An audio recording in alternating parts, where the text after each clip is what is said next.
Hi friends, welcome back to Hyper Technologies. So in this video, I am going to show you how to export a 3D animation made in Blender into a video file.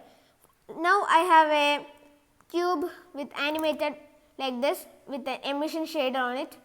So I want to export this. So what I can do is, first we have to go to the output properties and change the file format to FFmpeg and the container to MPEG-4. And you have to select an output file. After that, make sure you have a camera inside your scene.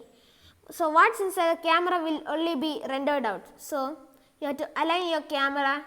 So if you want to see the animation as a video file.